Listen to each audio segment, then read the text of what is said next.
Salut les petits potes, j'espère que vous allez bien. Aujourd'hui on va se retrouver pour une vidéo un petit peu de base. On va revoir les bases de l'aquario. J'espère que, je pense qu'il y en a des nouveaux qui découvrent la chaîne du coup sur cette vidéo. Donc d'ailleurs je vais profiter de faire mon petit coup de pub pour vous dire de tout simplement n'hésitez pas à vous abonner et à suivre la chaîne. Il y a plein de vidéos toutes les semaines. Bref, une vidéo toutes les semaines. Oui, je bégaye un peu. En tout cas, aujourd'hui on va parler donc chauffage comme le titre l'indique. Et avant qu'on commence la vidéo, je tiendrai juste à informer. Si vous regardez cette vidéo là et que vous êtes dans la région de Rennes à peu près, il y a une bourse ce week-end, ce dimanche. On va être le 5 mars de mémoire. Et donc je serai là-bas en tant qu'exposant. Je remercie la Bourse de Servon pour l'invitation. Ça va être un bon kiff de vous rencontrer. Donc ceux qui sont là, ceux qui voient la vidéo le vendredi, n'hésitez pas à venir passer un petit coup. Ça va être sympa de vous rencontrer. L'idée c'est ça. Cette année, il y a cette petite carte-là. On fait plusieurs bourses. Et l'idée c'est de prendre le temps de rencontrer les gens un peu partout en France. Bref, voilà, on arrive au bout de l'intro. On commence vraiment. Le sujet de la vidéo, le chauffage. L'élément le plus important de l'aquarium. Le plus important parce que vous avez aussi le filtre qui est très important dans un aquarium, mais finalement, à mon sens, un peu moins que le chauffage. Parce que le chauffage, c'est l'élément qui sera le plus critique en cas de problème. Et donc, il va falloir bien le choisir. On va d'abord diviser les chauffages en deux gammes. Les chauffages internes, vraiment ceux classiques, les thermoplongeurs qu'on met dans nos aquariums globalement. Et puis les chauffages externes. Là, dans les externes, il y a deux formes où ils se présentent. On va avoir souvent le chauffage dans le filtre qui peut être donc du coup avec la tête hors de l'eau. On en reparlera, c'est un bon gros point fort. Et on a aussi le chauffage externe qui se branche sur les câbles, sur la tuyauterie du filtre. On va commencer par les thermoplongeurs classiques qu'on a en aquarium. On va d'abord voir tout ce qui va être titane et en verre. Il y a aussi une autre gamme de chauffages qui ne sont pas en titane ni en verre, mais on ne va pas en parler parce que c'est des trucs qui sont assez vieillissants et n'ont pas forcément un très bon rendement. Donc aujourd'hui, l'idée aussi, c'est qu'en voyant les différentes techniques de chauffage, que vous puissiez aussi vous tourner vers quelque chose d'économique. Parce qu'aujourd'hui, on est vraiment dans des conditions où l'électricité, le prix de l'électricité rentre vraiment dans le prix de son aquarium. Et effectivement, le chauffage est peut-être l'élément qui consomme le plus dans son aquarium si vous êtes dans des pièces assez froides ou que vous avez des poissons à bien chauffer. Et donc justement, avoir un bon ratio watt-litre et d'avoir un rendement adapté, c'est vraiment le premier point qui va vous faire gagner. Donc pour commencer par les thermoplongeurs classiques en verre, ce genre de type de chauffage, donc moi c'est ce que j'ai utilisé depuis longtemps, c'est vraiment des chauffages vraiment globalement de base, c'est le starter pack du chauffage, c'est celui qu'on trouvera partout. Donc on a vraiment toute cette partie là qui va être donc faite en verre avec la résistance à l'intérieur qui va permettre de chauffer. On a toujours cette petite molette au dessus qui va permettre de régler la puissance de température. Mais maintenant, ce genre de chauffage là, ils ont beaucoup de désavantages, comme par exemple la fragilité parce que c'est du verre, et puis aussi les infiltrations d'eau. Moi j'ai eu la perte de poisson, non pas parce qu'un chauffage a surchauffé, mais plutôt parce que l'eau par la tête s'est infiltrée. Et du coup, en fait, les têtes de ces chauffages-là, elles sont légèrement modulables. Et donc, on peut avoir des joints avec le temps qui s'usent. Ensuite, ce qui se passe, c'est qu'il y a l'infiltration d'eau, des métaux qui se relâchent dans l'aquarium. Bref, des choses plutôt néfastes qui peuvent se produire. Ou alors même pire, un dysfonctionnement de chauffage qui pourrait causer une surchauffe et donc tuer tous vos poissons. Parce que oui, quand on parle de fiabilité de chauffage, l'élément le plus important et qui craint souvent le plus, c'est soit l'infiltration d'eau qui peut provoquer trois choses, relarguer des choses mauvaises dans votre aquarium, ensuite l'électrocution, parce que comme vous le voyez, ces chauffages n'ont pas de terre, donc on peut avoir un courant électrique qui est diffusé dans l'aquarium. Et puis aussi la troisième chose, c'est la surchauffe, parce que oui, on a cette molette là qui permet de régler la température de l'aquarium, mais elle n'est pas toujours fiable et des fois il y a des dysfonctionnements. Cette partie qui se règle, c'est ce qu'on appelle le thermostat, tout bêtement. Et donc sur les chauffages en verre, c'est souvent pas top parce qu'on a ce problème de fiabilité. Encore une fois, des marques sont plus fiables que d'autres. Déjà, je vous déconseille tous ces chauffages bas de gamme comme j'ai juste dans les mains. Là, c'est un chauffage Sunsun. Ils ont tous fui quasiment dans ceux que j'avais. Alors, ok, ils coûtent pas cher, ils vont coûter une dizaine d'euros. Mais à côté de ça, vous allez avoir des chauffages peut-être à 20 € de plus qui vont être beaucoup plus fiables. Et si vous avez un élément sur lequel il ne faudra pas trop faire le rat, pas trop vouloir économiser absolument le moindre euro, c'est bien le chauffage parce que c'est ce qui va permettre de maintenir aussi vos poissons en bonne santé. Donc voilà pour les thermoplongeurs de base. En niveau des points négatifs, voilà, il y a tout ça, fragilité, etc. On va continuer un petit peu. On a aussi tout ce qui va être chauffage en titane. C'est sur quoi j'ai fait la transition petit à petit chez moi. Donc j'ai encore des chauffages en verre dans quelques bacs. Mais la plupart sont des chauffages en titane. Donc depuis pas longtemps, je teste un chauffage qui est de la marque que je vous mets juste ici parce que j'ai oublié le nom. Mais du coup, voilà, ce chauffage-là que j'ai beaucoup apprécié. Alors la différence avec les chauffages en titane, souvent vous allez avoir un thermostat à mettre. Ce qui est l'intérêt avec ce genre de chauffage en titane, c'est que si vous avez un thermostat externe à mettre en place, le thermostat est beaucoup plus fiable souvent. C'est comme des thermostats avec des boîtiers à part, une intelligence à part, et donc du coup c'est beaucoup plus fiable. C'est ce qu'on met quasiment, enfin c'est ce qu'on met en terrarium et autres.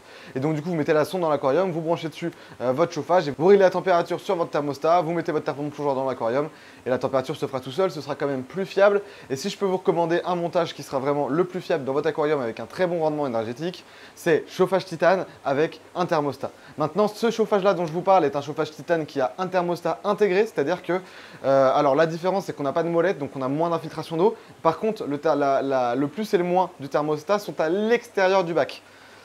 C'est un peu un plus et je trouve que c'est quelque chose qui est assez intéressant à noter parce que du coup ça va nous permettre d'avoir quand même un chauffage assez bon et qui va être un peu plus fiable qu'un thermostat en verre de base où il y a possibilité de cette infiltration d'eau, cette électrocution des poissons, etc. Et donc le titane, l'intérêt c'est que ça a un bon rendement énergétique, un meilleur rendement énergétique que le verre au niveau de la perte au niveau de la consommation globalement. Donc le titane sera aussi plus solide, quasiment incassable. Donc du coup là c'est pareil, on sera aussi sur une sûreté en plus. Par contre le point négatif c'est le coût qui est quand même assez important, mais on a plein d'un point fort qui vont faire qu'on aura une meilleure consommation, enfin une consommation plus faible et donc finalement un meilleur rendement, bref. On y retrouve, finalement on s'y retrouve. Au-delà des thermoplongeurs en titane et en verre, vous avez aussi les câbles chauffants qui peuvent être une bonne alternative sur des gros volumes, sur des 2-3 000 litres, sur des gros bassins. Le câble chauffant peut être intéressant, ça se met régulièrement dans le sol. Ou alors sinon il y a carrément les chauffe-eau pour les très gros volumes, où en fait il y a carrément un chauffe-eau avec un thermostat comme un chauffage à l'eau de votre maison, mais en gros qui est dans l'aquarium, c'est un truc adapté. On va pas en parler aujourd'hui, c'est pas trop le sujet je pense. Le câble chauffant et tout ça c'est plutôt des choses qui sont adaptées pour des gros volumes. Entre nous, si vous êtes là à regarder la vidéo sur le chauffage, je pense que vous êtes plutôt sur des bacs de taille responsable et donc on va pas trop parler de ça aujourd'hui. Maintenant sur les chauffages externes, on va plutôt se retrouver sur des chauffages comme de ce type là. En fait, il y a des gammes aussi, on va en retrouver des chinoiseries sur internet. Donc c'est à peu près le même principe, vous branchez ça sur votre filtre externe, vous mettez votre tuyau ici et votre tuyau là, à l'intérieur ça chauffe. Le problème, c'est que ça, c'est un vrai problème de fiabilité. Donc, c'est-à-dire que ce soit cette gamme-là ou d'autres, on a beaucoup de gens qui nous remontent des informations sur des problèmes de fiabilité par rapport à la méthode de calcul. Alors, c'est vrai que pour le thermostat intégré, c'est compliqué. Du coup, je pense de réussir à bien gérer la température haute ou la température fraîche.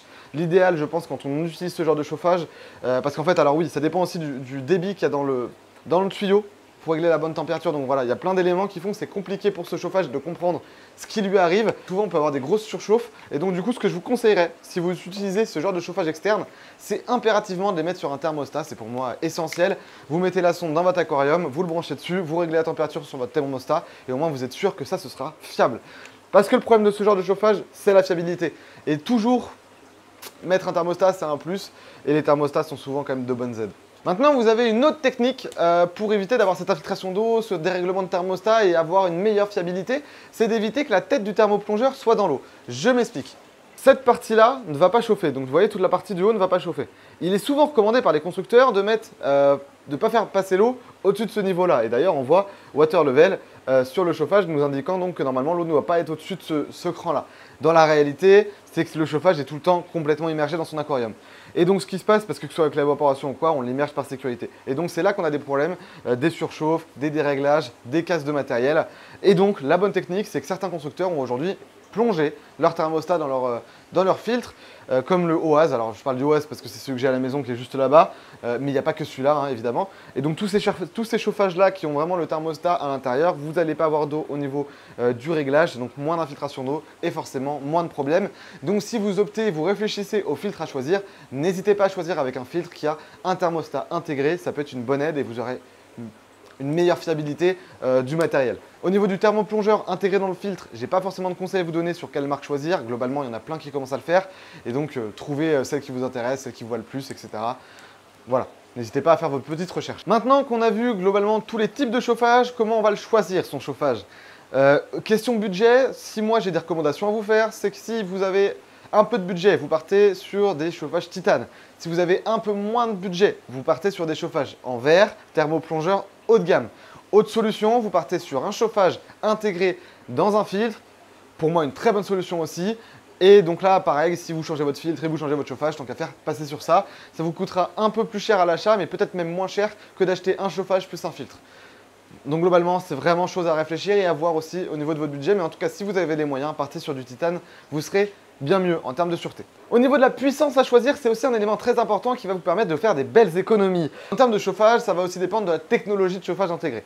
Si vous partez sur ce genre de chauffage externe à brancher sur le filtre plus un thermostat, là ici je vous conseillerais effectivement plutôt 1 watt par litre. Si vous êtes par contre sur des chauffages type thermoplongeur en verre, là je vous conseillerais, alors étant donné ça dépend de la marque etc, mais en règle générale un 0,7 watts par litre c'est suffisant.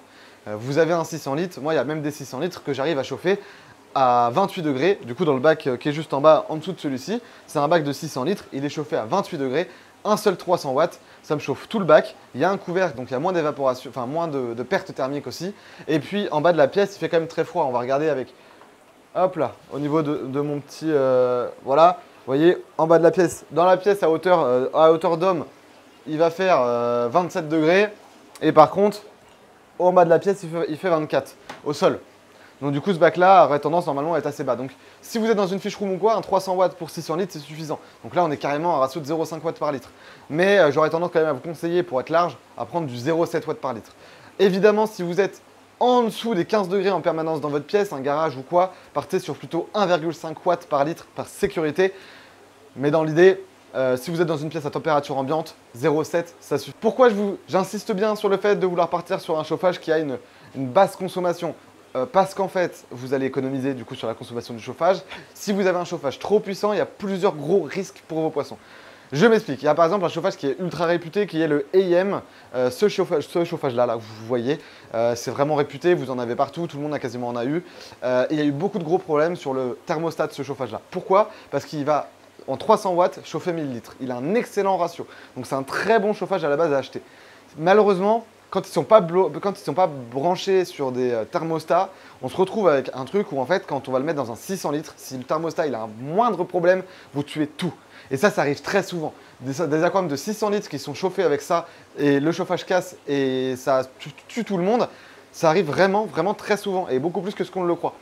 Donc vraiment, faites gaffe, si vous avez ce genre de chauffage-là, réglez-les bien. C'est-à-dire que s'il y a une garantie constructeur, enfin en tout cas un volume annoncé constructeur, n'allez surtout pas en moins. Si vous affiche 300 watts pour chauffer un 300 litres, chauffez un 400 litres avec, mais chauffez pas un 250 litres parce que ça peut être grave. Parce qu'en fait, les constructeurs vous annoncent pouvoir chauffer un 300 litres dans des conditions avec une température de 17-18 degrés sous leur test et en mettant évidemment le chauffage au max. Là sur ce Sunsun, on a 33 degrés. Donc oui, on va pouvoir chauffer un 300 litres à 33 degrés, mais on peut aussi chauffer un 600 litres à 28 degrés, hein, typiquement. Par contre, si vous voulez monter plus haut, évidemment, avoir un autre chauffage de secours pour les mettre les deux ensemble, pourquoi pas. Mais il faut trouver la bonne alternative. Et c'est pour ça qu'en plus, en partant sur le moins énergivore, vous ferez des économies d'énergie, vous vous y retrouvez, vous êtes gagnant. Surtout, en termes d'économie et autres, partez sur moins en termes de watts, 0,7 watts par litre, c'est déjà très bien. Et après, prenez un deuxième chauffage par sécurité, si vous le souhaitez, pour vos cures de chaleur ou autres. Et encore, vous pouvez même descendre largement, honnêtement, vous pouvez être à sans problème 0,5 watts par litre si vous avez un chauffage, un bac qui est chauffé à 25 degrés. Si vous ne montez pas votre chauffage, votre bac à plus de 25 degrés, vous pouvez sans problème à 0,5 watts par litre. Le risque en prenant des chauffages qui vont être très puissants, c'est au-delà aussi de la surchauffe et de la mort des poissons, ce qui arrive souvent dans le discus comme je l'ai dit, c'est tout simplement d'avoir des grosses consommations énergétiques. Parce qu'en fait le chauffage à s'allumer et à s'éteindre, ça lui demande de l'énergie, à se réchauffer, à se refroidir, etc. Et donc en fait quand vous avez un chauffage qui s'allume et s'éteint en permanence, c'est pas bon non plus. C'est-à-dire qu'il faut avoir un bon équilibre pour gagner un petit peu d'énergie. Et quand vous avez un chauffage qui est un peu moins puissant, mais qui est allumé plus régulièrement sur des longues durées, ça permet d'avoir un équilibre en fait en termes de chauffage et d'éviter cette perte énergétique de la chauffe, du chauffage et du refroidissement. Donc en fait finalement c'est encore aussi plus rentable. Donc vous avez tout à y gagner de plutôt sous-doser votre chauffage et d'éviter ces 1 watt par litre qu'on voit partout. Pour vous donner un exemple typique, le 4000 litres que j'ai juste là, il est chauffé avec 1000 watts. Alors effectivement c'est de l'acrylique, mais on a 4500 litres d'eau avec la décante plus le bac, et 1000 watts c'est suffisant. Et en plus de ça, le chauffage n'est pas placé dans l'aquarium, mais il est placé dans la décante. Voilà, c'est un exemple typique. Mais du coup, la consommation pour un 4000 litres, elle est ridicule par rapport à d'autres 4000 litres, parce que d'autres vont chauffer ça avec des câbles chauffants, avec des gros chauffages, etc. Et en fait finalement ça n'a pas d'intérêt. Mon dernier conseil, ce sera donc de vous tourner sur le bon chauffage adapté. Si vous avez des chauffages comme le EM qui peut être très intéressant, comme je vous ai dit, par contre il peut provoquer des surchauffes, c'est de bien le régler. Si vous avez 1 millilitre et vous le chauffez avec ça, ça va faire que 300 watts, on est même en dessous du 0,5 watts par litre. Donc vraiment c'est au chauffage et à la limite le mettre sur un thermostat, ce sera une condition en plus. Donc si je peux conclure cette vidéo dans un point gros positif, partez sur des thermoplongeurs de bonne facture et pas des vieux Sunsun de cette qualité-là. D'autres chauffages, même de la marque EM, même s'ils ont des problèmes de fiabilité de thermostat, s'il est branché sur un thermostat, il n'y aura plus de problème de fiabilité. Globalement, waouh, la coupure de la vidéo la plus horrible de France. Bref, du coup, ce que je disais, c'était que vous devez choisir le chauffage le plus adapté et qui conviendra avec votre budget. Bref, j'espère que la vidéo vous aura plu. Nous, on se retrouve vendredi prochain pour une autre vidéo. À bientôt. Salut, c'était Gab.